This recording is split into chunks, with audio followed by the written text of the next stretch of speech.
Thank you very much. As the last speaker, I'm probably the only thing standing between you and a coffee break. And let me just say to everyone here, welcome to High Level Week at the UN General Assembly.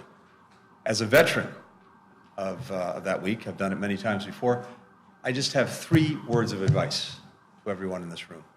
Take the subway. I want to at least be helpful today. Look, as you look at, for all of us, for my colleagues in particular, this week is full of events. And if we were to do everything that we've been invited to do, there wouldn't be enough hours in the day. So in many ways, the schedules that we do have reflect what's genuinely important to us and to the governments we represent.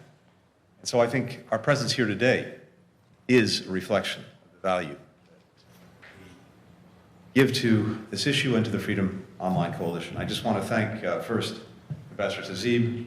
Thank you, to the Netherlands, for chairing the Freedom Online Coalition this year, for hosting all of us here today. We're also grateful to Estonia, my friend, a leader, of course, in digital governance, for serving as the chair next year.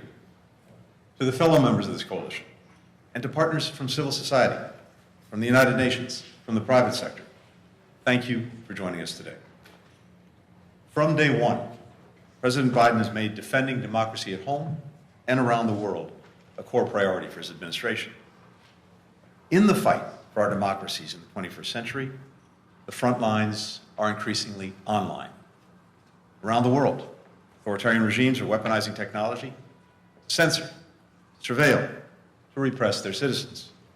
Meanwhile, citizens and civil society groups use social media, online messaging, to organize, to wield smartphones to document human rights abuses, to share them with the entire world. The United States is committed to ensuring that digital technologies enhance the rights and the privacy of our people and expand broad-based opportunity. We're determined to work with fellow democracies to realize that goal.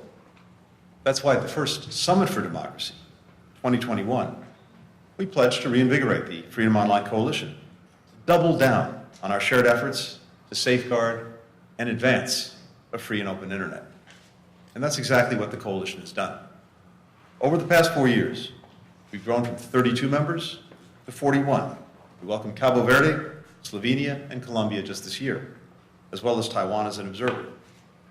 Together, this coalition is enhancing internet freedom and combating censorship.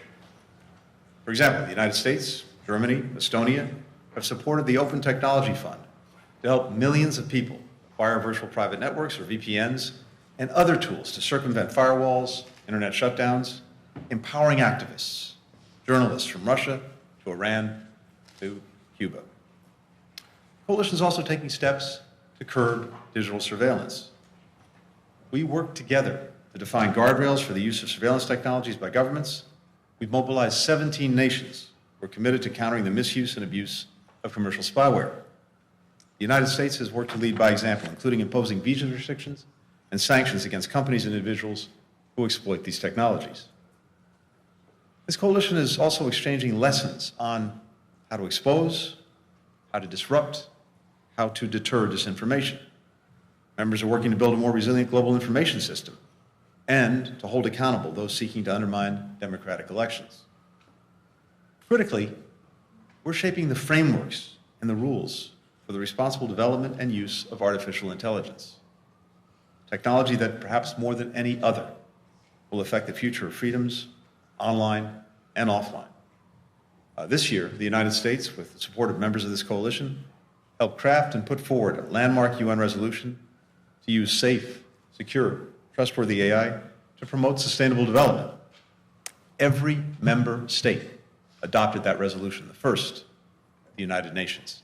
Hopefully this sets a framework and sets a foundation going forward for AI. A few weeks ago, we joined fellow democracies in signing the Council of Europe's AI Convention, the world's first multilateral treaty on AI and human rights.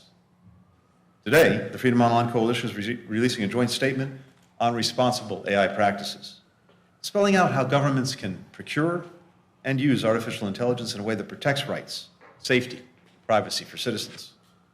All of us should move swiftly to implement these principles but also encourage partners beyond the coalition to do the same thing.